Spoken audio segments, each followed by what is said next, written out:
Welcome to the Gay Buddhist Forum, where teachers from all schools of Buddhism offer their perspectives on the Dharma and its application in modern times, especially for LGBTQI audiences.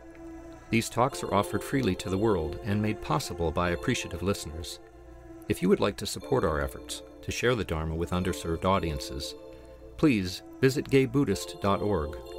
There you can donate, find a list of upcoming speakers, or enjoy many hundreds of these recorded talks dating back to 1996.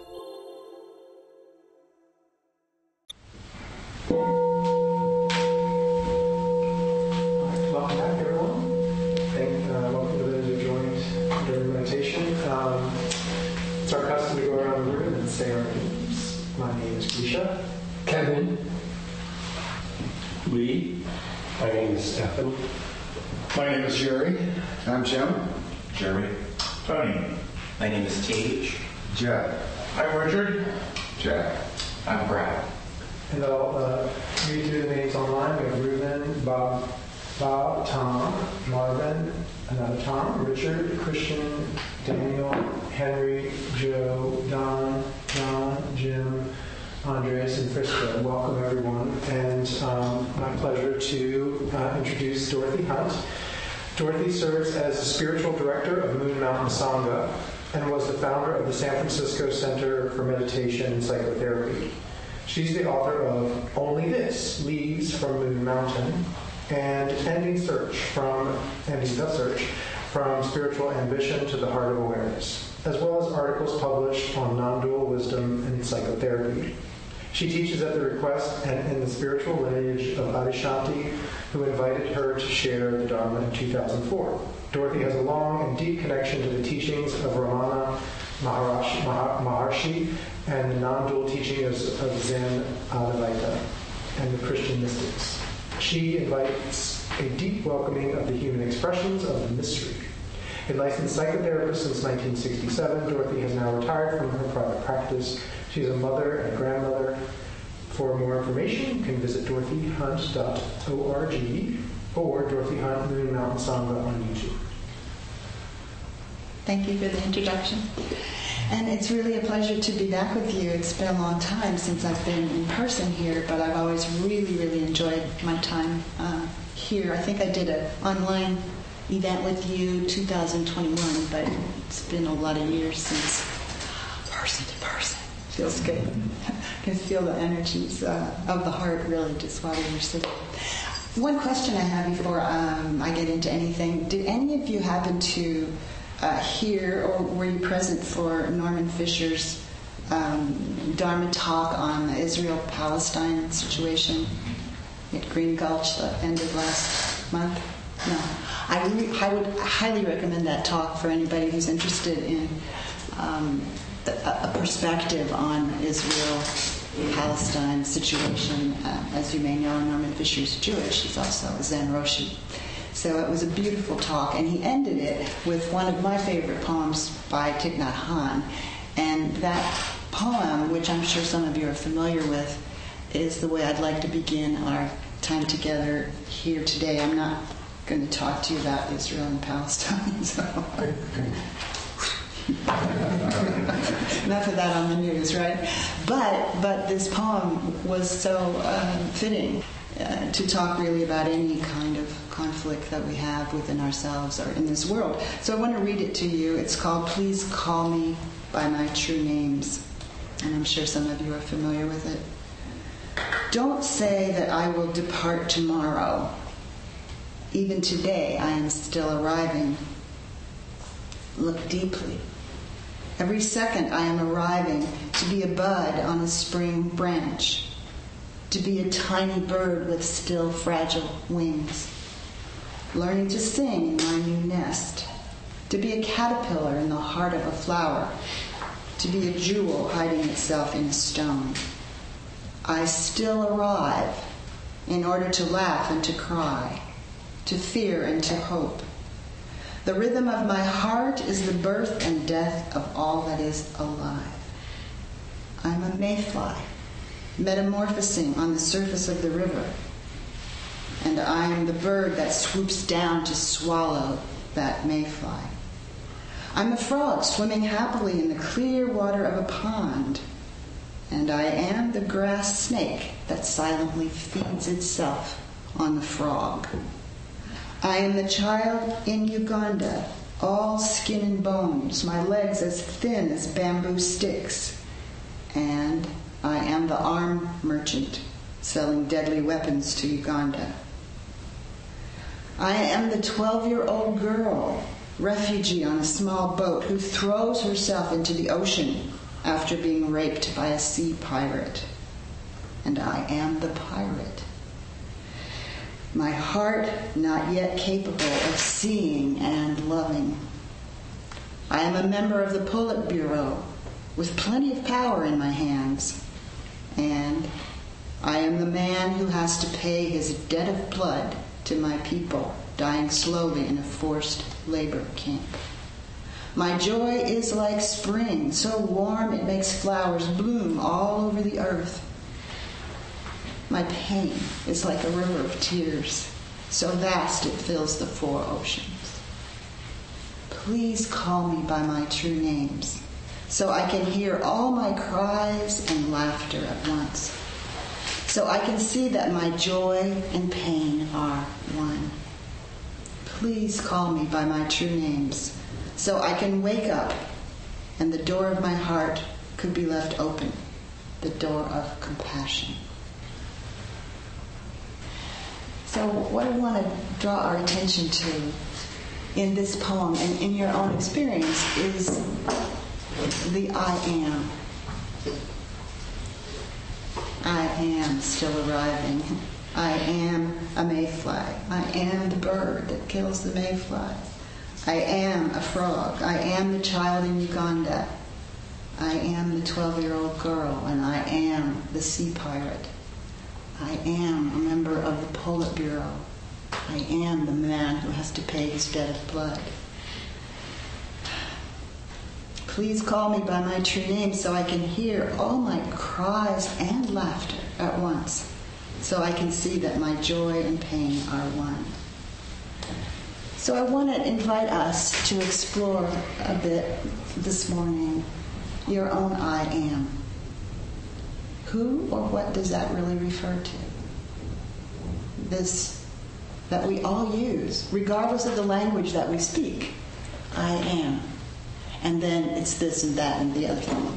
I am a man. I am a woman. I have a name. I am, gay. I am straight. I am tall. I am short. I am smart. I am dumb. I am, I am, I am. And then we have all these descriptors, right? That come after I am. But just for a moment or two, I know we had a lovely sitting in silence, but I just invite all of us to maybe close your eyes if you feel moved to, and just come into that sense of I am in yourself. Just looking, feeling, sensing deeply into I am before you add anything. Who or what is that begins so many of our sentences, so many of our thoughts? I am. There's a sense of just being, right? Just existing. The I am. I am is life.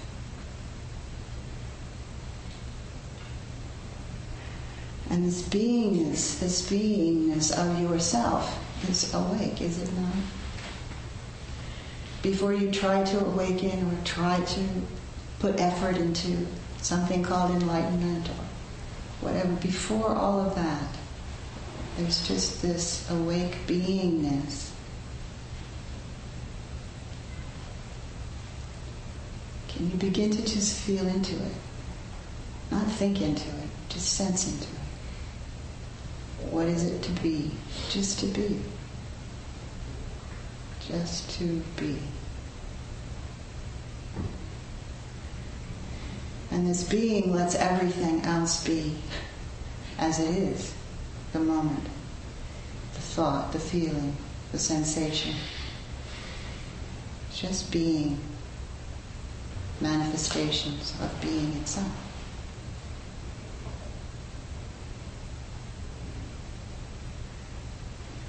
And maybe you can feel into what you might call or sense is your home ground.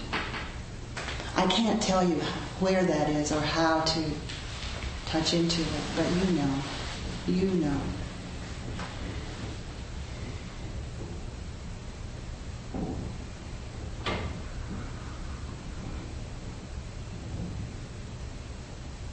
And to the extent you may have a sense of that home ground, I want to ask a few questions about that.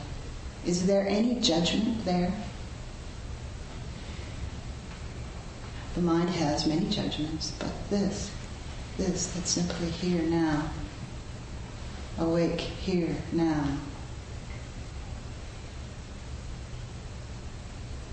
Does it carry any blame or shame, this home ground of yours?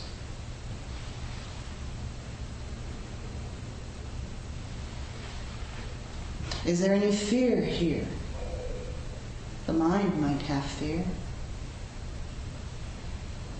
But this that's quiet and silent and simply is.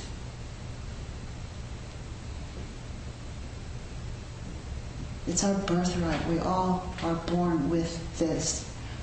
I can't even make a definition of this, and yet here it is.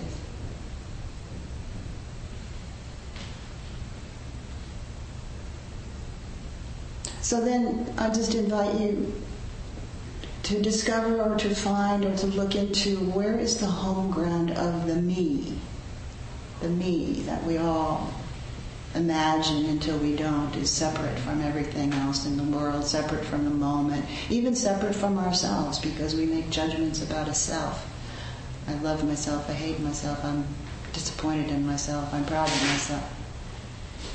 Where's the home ground of this me? Where do you find it when you look? Where is it?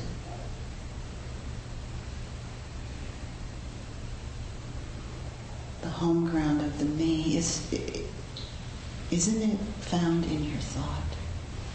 Not to make it wrong, but just, isn't that where the me can be discovered, in this I thought?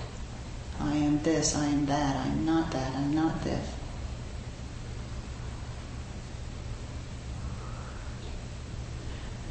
And so just for a moment or two, see if you can experience or sense into letting that home ground of the me, so to speak, fall into the deeper home ground of being itself, of just the I am without anything else added. See if you can just let it sink into this space of awake, aware, vast, open, empty. Mystery, really. We can call it Buddha nature.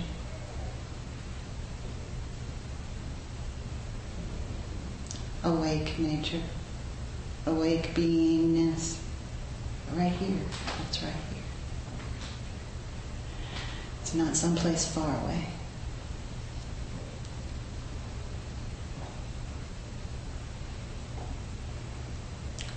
And then I just invite you to just slowly open your eyes and look at anything, really, in this room. Anything from this sense of being. Sure, you'll come up with a name, but look without that being the foremost thought. Just look at anything from being, from this deeper space in yourself. Because when we're seeing from being, there's something that's fresh. There's something that's spontaneous. There's something that's intimate. Looking here, intimate. That's it. That's the way to see from being, rather than always going through our narrative about something. That's going to happen. We're not judging it shouldn't be here, but there's something that's so profound about just being in the moment, allowing the moment to be exactly as it is. This that we are, whatever name we give it, apparently just loves to be, because it's being everything. It's being. It's being thought. It's being feeling. It's being nature. It's being the flower. It's being the sky. It's being the clouds.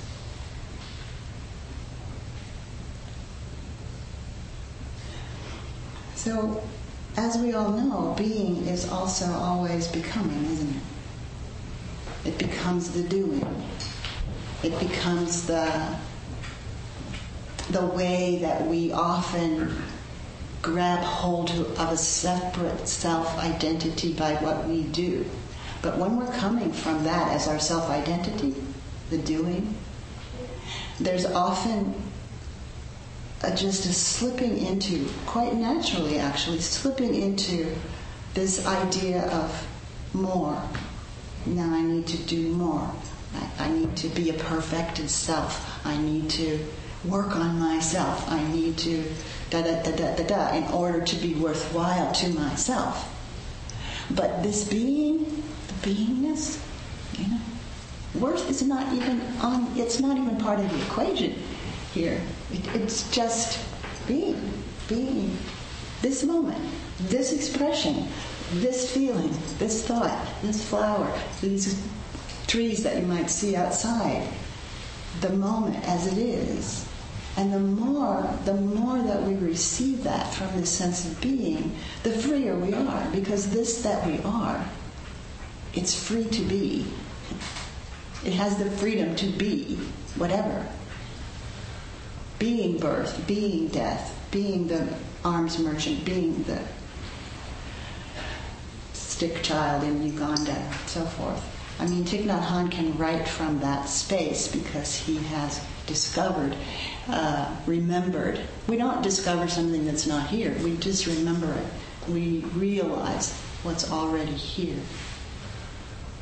And then we think, why was I going off and off trying to find something?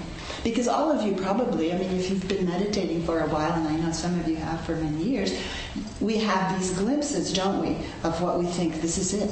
This is an awakened moment. This is, and then we think, it all looks like this. Yeah? We think it only looks like joy and bliss and happiness and pleasure, and it feels good, of course. Lovely to have those moments, and those remembered moments of something that's not just stuck in the muck of, your daily life, but your daily life is actually an expression of this that's so deep. And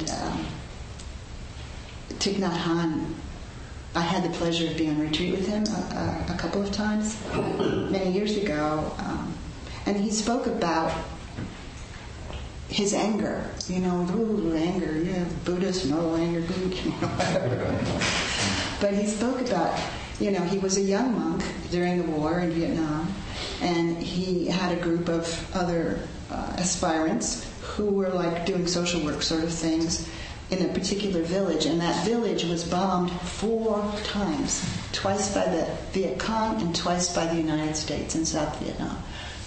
Destroyed, people killed, both the bombs from both sides, so to speak. And I don't know that this poem was written exactly about that village, but it was written for another village, or maybe the same. And it's called For Warmth. I hold my face in my 2 hands. No, I am not crying. I hold my face in my 2 hands to keep the loneliness warm. 2 hands protecting. 2 hands nourishing. 2 hands preventing my soul from leaving me in anger. But this was not a denial of anger. It wasn't a thought, it shouldn't be here. It was a caring for it. I don't know if this is so, who knows, but one thing I read about the Buddha at one point said, hold your anger as if it's your only child. There's a deep compassion. There's a deep, deep compassion there. So it's easy to see how being is always becoming in nature, right? I mean, we have the changing of the seasons, we have day and night, we have all of the ways that life manifests itself, that being manifests itself. One of the profound moments of nature that I recall, I was hiking in the mountains many, many years ago with a group of women. We went on what we called the Women's Wild Weekend every August. Now, we weren't really very wild, but we were in the wilderness, right? And about the most wild thing we ever did was we had a cabin, we rented a cabin, and we took the beds from the cabin out on the deck and slept in the bed under the stars. You know, that's about as wild as we got. But there was, you know, we were hiking every day in the mountains, and all these other people, well, they weren't that many. I think there were usually 4 of us. They were all more sturdy and fit than I was. And so they would always be in front of me. Have you ever been in a hike with people and there are always people in front of you and you're building, you know, bringing up the rear? Well, that was my role, always bringing up the rear. At any rate, and then probably you remember, if you've had that experience, you know, your friends at some point decide to stop and wait for you, right? And then that's fine. We appreciate that. But then when you get up to them, they've all been resting, right? And then they're ready to go. And you're just still panting. But so anyway, it was one of those moments. And I said to them, I said, go ahead. I haven't had my rest. I'm just going to sit here on this rock. And it was one of those just clear, crystal clear mountain days. The blue sky, not a cloud in the sky. You know, the air in the mountain. It was just glorious. But I sat on this rock and looking at the sky, nothing in the sky, and then out of no thing that I could possibly see, there's just this little wisp, this little tiny wisp of white, really faint at first, and then it becomes a little bit clearer, and then it forms a cloud, and then the cloud grows. And then, as you know, I mean, the cloud will eventually rain, and there will be mountain streams that flow into lakes, that flow into rivers, that flow to the ocean. And this is our beingness, how it comes out of almost nothing we could possibly think about. You know, in this case, we're calling it the sky, but it's the ocean of awareness. It's the sky of our own awareness that things come out of, you know, and give form and shape to because of how our mind has learned what things are, and we give it names and so forth and so on. We can communicate with words, which is a lovely thing. But the words are never the deepest, are they? They can't really capture what you and I might call Buddha nature. They can't capture what's awake. But you are that. We all are that. And it's a matter of investigating, not because you should, you don't have to, but investigating what's the truth of who you are. What is the truth of the I am? If you take away those words, the I am, and here you are, what is here? What is actually here now? And you can imagine that you're your memory or your projections and so forth, but what's actually here right now? You see, because this is the only time we can be awake, is now. And this now is not a tiny little increment of time, as you know. It's where the timeless dimension and time meet right here, now. Whatever this moment is. Whatever this is that's arising out of the no-thingness, the everythingness. You know, I think it was Mr. Gadada who said, wisdom says I am nothing, love says I am everything. Between the two, my life moves, my life runs. And so we don't have to come down on one side or another, but to know that what's not two is not in opposition with duality. Our mind operates in duality, doesn't it? It operates in opposites. You wouldn't know hot if you didn't know cold, or health and illness and day and night, and all the things that define each other. Completely define each other.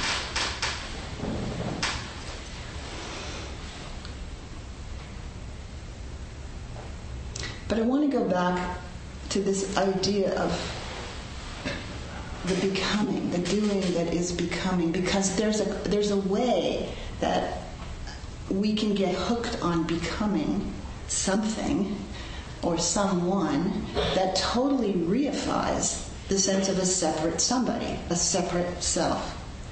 You know, I am what I do. Now I have to do it better. Now I have to have. I mean, it all comes out of being. There's being and doing, and then there's having, right? I have a relationship. Is relationship actually a thing? You know? Or are you relating? You know? I have an experience, but in that moment, aren't you fully, if you're present, fully that experience? I am the experience. I mean, we've all had spiritual moments where we've been taught it's the sky, and now there are clouds, and, you know, just be the sky, but the sky and the clouds are made of the same thing. Do you know? You wouldn't know a single experience that you ever had, a single thought that you ever had, without being aware of it. And so when you really begin to grok more and more that this that's awake, you know, it's just open, right? Like right now, there's this space, and then an awake space that's coming right out of your own eyes to see this whole, the wholeness of this moment, you know. Whether we were indoors or outdoors, it would be the same. The wholeness is here. And it also can focus attention like an automatic camera lens, you know. It can be really wide, and we can feel ourselves as this vast open space of awareness, or we can really focus on one particular thing. And the more attention you pay to this, the more it becomes habitual. Do you know? And it isn't about, I have to do it. It's just that if you're interested in living and doing and experiencing more and more from the truth of our being, the thing that we share, this family of being, we could say. You know, the more you pay attention to it, the more a reality you give it. Because anything we put our attention to, we give reality to, right? I mean, right now, billions of things are happening in this world. But what's happening right here and now is hopefully where you're putting your attention. Of course, I don't know what's happening in your minds. You could be very far away from whatever I'm pointing to, which is fine. You know, we're humans, and this is how this mind of ours operates. It just doesn't happen to be who we are. The I thought is not who we are. You know, Ramana Maharshi was he was a great sage of the last century, and his main practice was in self-inquiry. You know, really, who or what am I? Who or what am I? And he said an interesting thing. He said there were two Bible verses that were, from his perspective, encompassing the whole of the teaching. And those two Bible verses were, I am that I am. That was supposedly the divinity defining itself.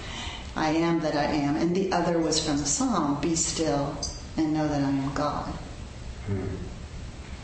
And what I would love to tweak that verse just a bit. Be still and know that the I am is God, is the divine, is Buddha nature. The I am, the beingness that you are right now. That these marigolds are right now, without the name marigold, or even without the color. Do you know, still an expression coming right up out of the ground of being.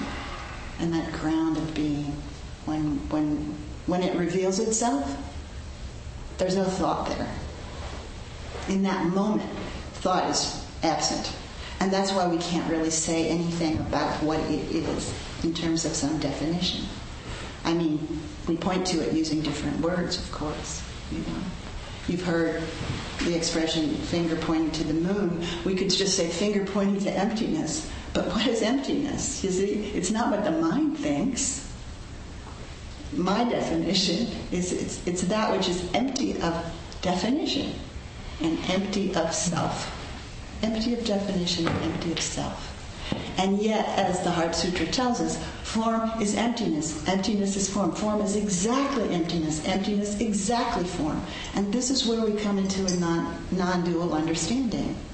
This is where someone like Thich Nhat Hanh can say, I am the mayfly. I am the bird that's eating the mayfly. I am all of it. I am all of it. So let me stop here and just see what you guys want to talk about, questions you might want to ask about being or doing or having, or something completely different. I'm here for whatever. Anyway. Yes? What was your definition of emptiness? I know you said it about 30 seconds ago and it went right through me, but I liked it when I heard it. That which is empty of definition and empty of self. Empty of separate self. Ramana called it the self, Buddha called it no self.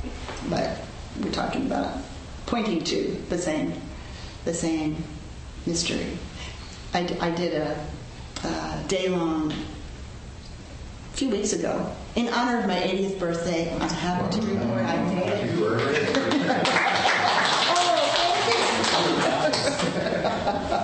Anyway, I did this day-long called "The Wonder of Being," and I shared some of the wonders of being from experience here, and one of the things I said, well, one of the wonders is that at this stage I can comfortably and profoundly say, I don't know who I am, and in myself, I'm pointing to what I'm trying to point to today.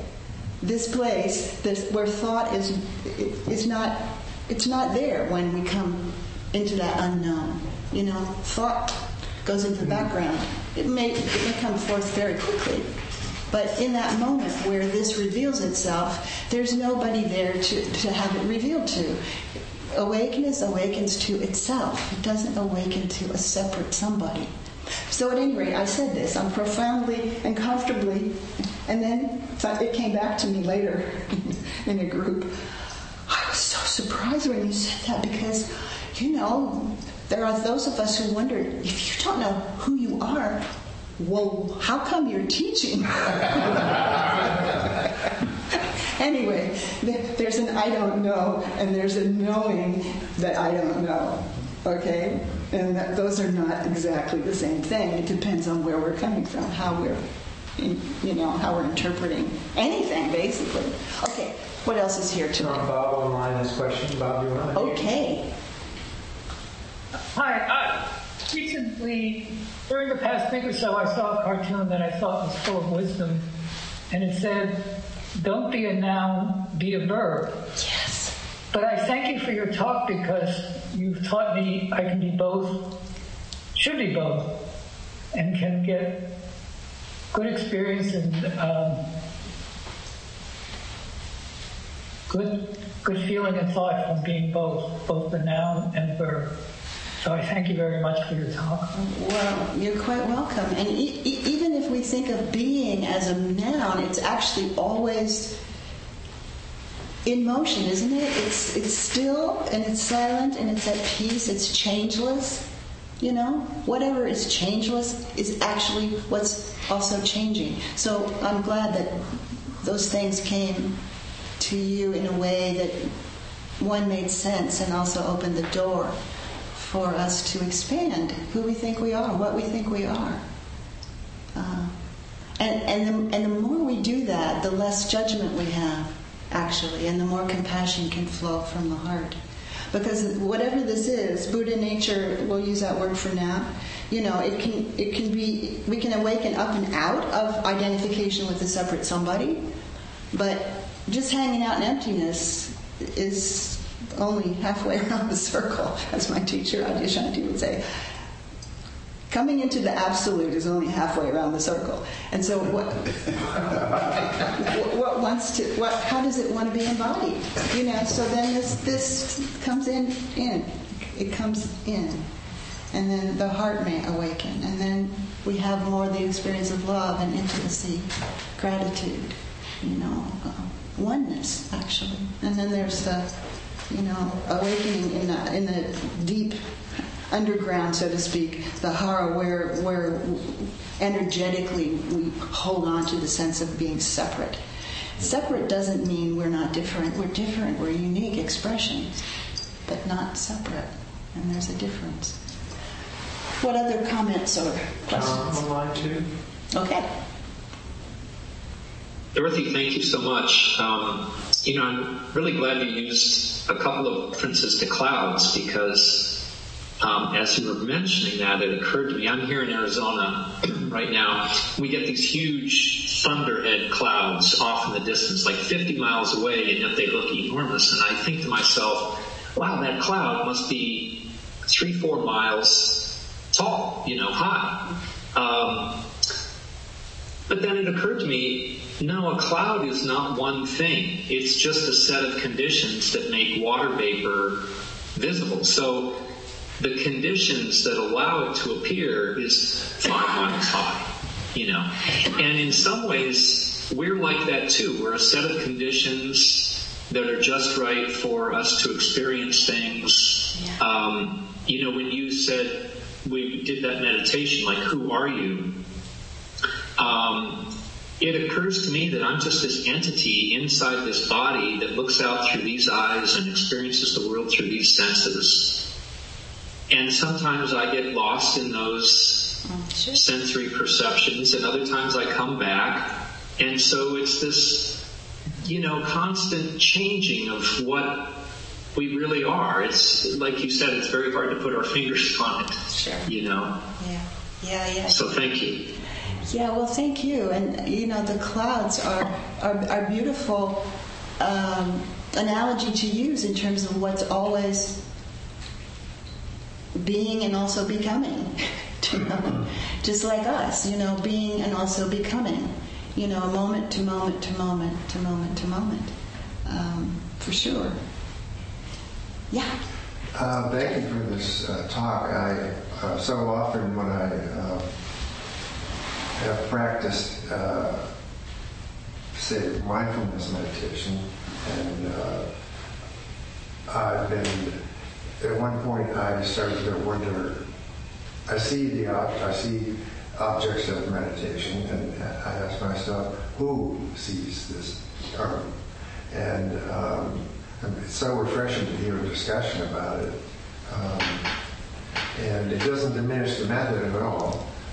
Mindfulness, just that it seems much more pertinent in a way like that. And I think, as you're saying, by definition, if there's any answer to who am I? I know where it lands in me, in my body, but other than some connection to awareness, do you call it a thing? That's not it. So it has to be unknown, not knowing. Yeah. Right? Yeah. Absolutely. And so often, even though mindfulness can lead us beyond, we might say, so often there's this assumption that there's a separate somebody who's being mindful, and then that separate somebody has to be mindful, and that's considered an activity of the mind. And so often the mind is full of everything but the truth of what we are. Not essentially. There's big mind that's is another way we could speak about what I'm trying to talk about with greater or lesser degrees of success. You know, my teacher Adishanti said, trying to use words, we will always fail. We just try to fail as well as we can. So that's the hope, to fail as well as we can. But Ramana Maharshi spoke about this self-inquiry as being one of the only methods that doesn't begin with a sense of a separate me who's doing it. All the other methods, while they're beautiful and there's a time and place for them, and we all have our own unique way of expanding the idea of who we are, the experience of who we are. But this question is not an intellectual question. This question, who or what am I, will eventually stop thought, because you'll come to a place that you don't know. When you exhaust all the descriptions of a self, okay, come back. To me, it's like, let's say this is the unknown, and here's the mind coming closer and closer. Who am I? And then it'll come to a place where it can't go any further as a mind, as thought, right? And this is where most minds just get the hell out of there. Woo, this is scary. I don't know, Or they'll say this doesn't work because I don't know. I come to this place of I don't know. Yeah. And I would say, could you just hang out there for a little bit? Yeah, try to get comfortable there. Exactly, being comfortable in that unknown. Because eventually, when the mind stops, even for an instant, it just flips. This subsumes it. Now, this will come out again. Thought will come out again. I mean, spiritual seekers have this idea that, once this happens, then it will all be, fill in the blank. But no, it's the moment as it is. And it's an incredible grace that we all have to have a form to experience the moment as it is.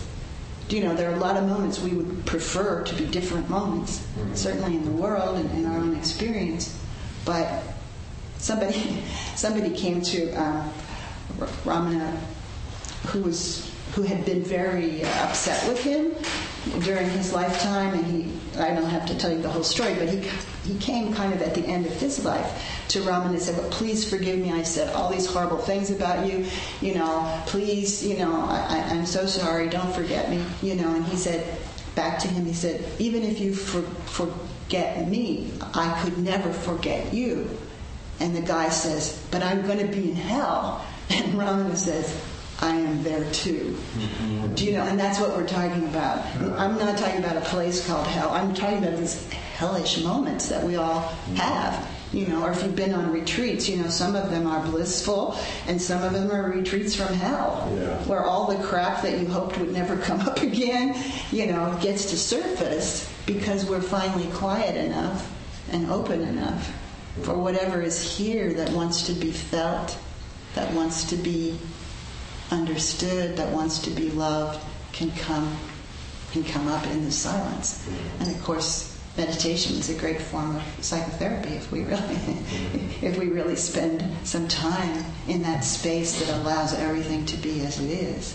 We can learn a great deal about not what we are so much as what we're not. Yeah. Anyway. Richard online also has a question. Go ahead, Richard.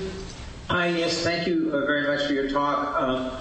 I was given a visualization practice by my teacher to deal with ADHD.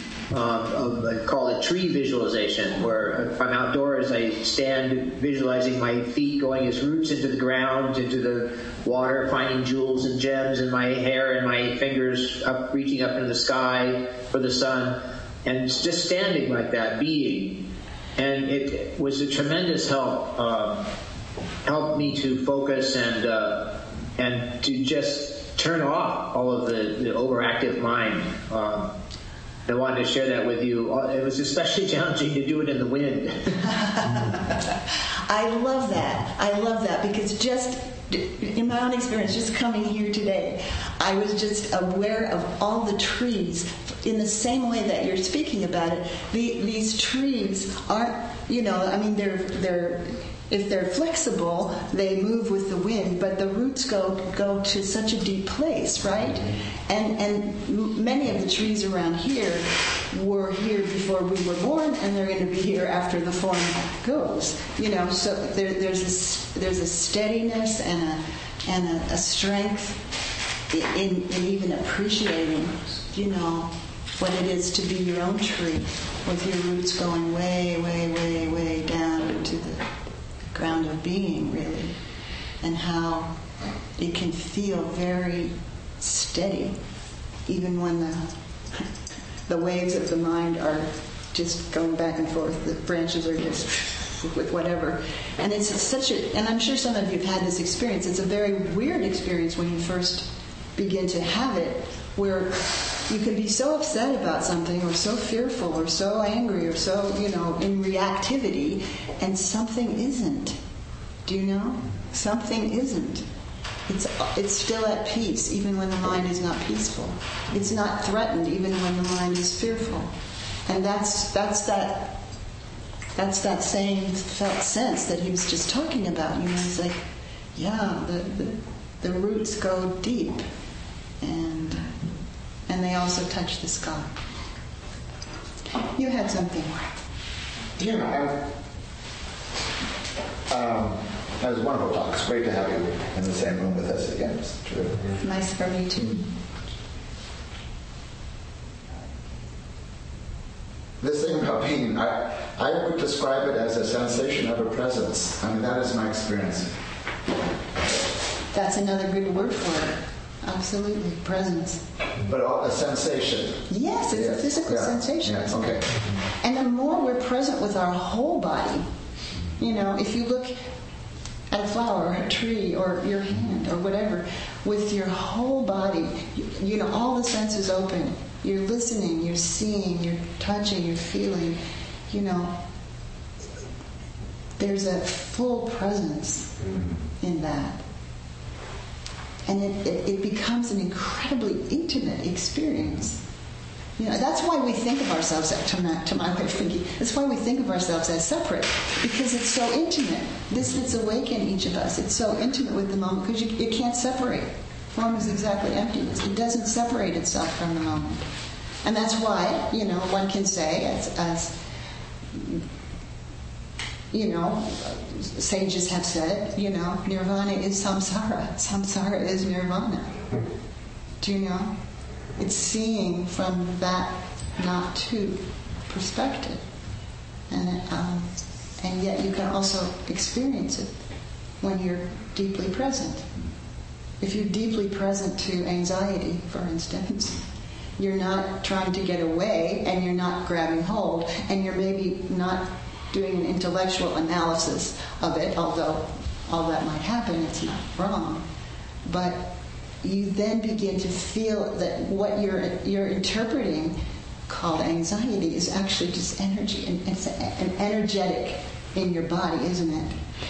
And then we put a name to it, and then we have a judgment about it, and then we try to get rid of it, and then. But the more we can just let ourselves experience what's here without so much of the mental activity, the quicker it just gets to be what it is, and then the next thing happens. Things just get to be.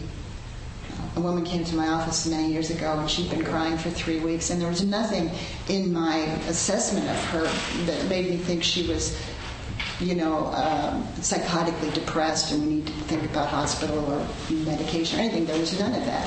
And I said to her, maybe just something wants to cry.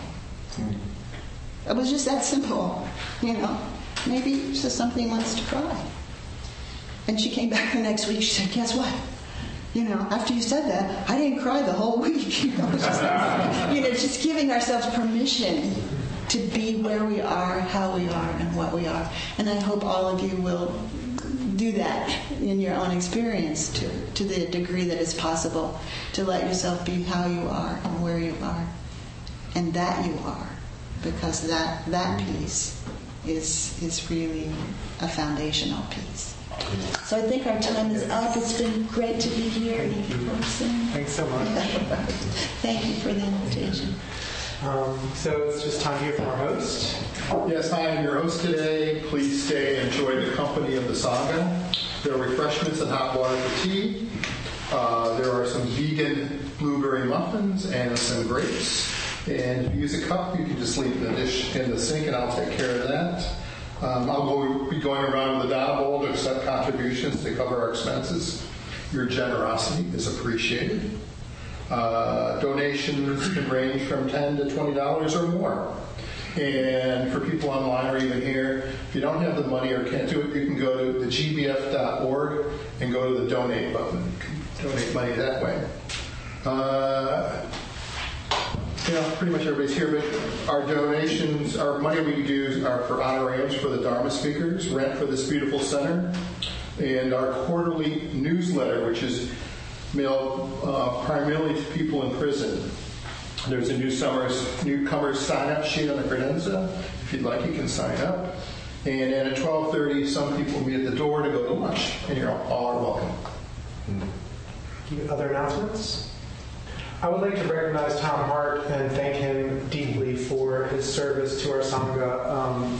And maybe none of you even knew that this was happening in the background, but we have a post office box, and people who receive our newsletter, incarcerated Buddhists, write to us and inquire about Buddhism with us. And Tom has been for, has it been years now?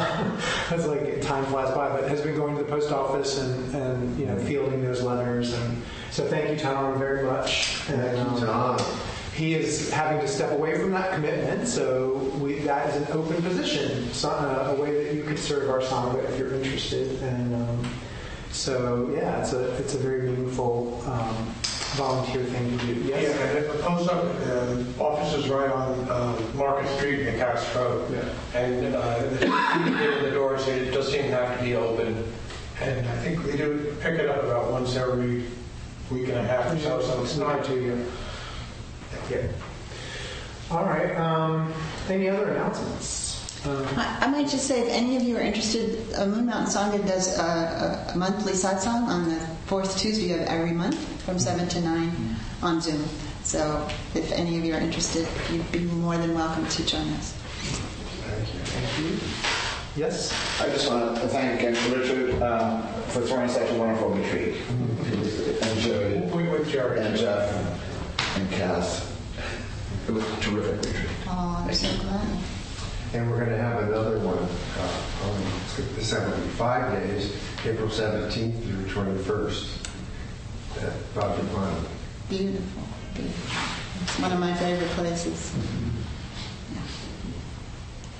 All right. Well, we close with, would you like to offer theirs, or we will do ours? Okay. All right.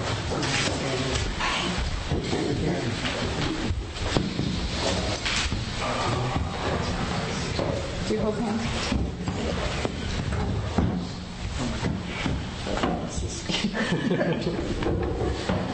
All right.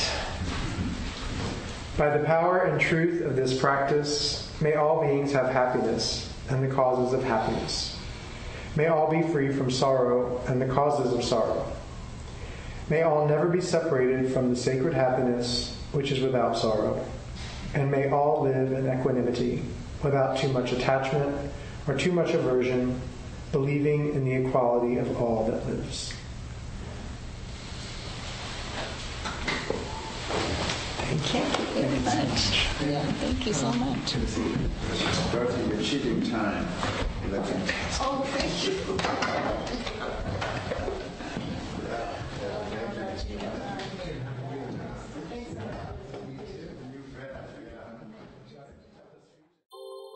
Thank you for listening to the Gay Buddhist Forum.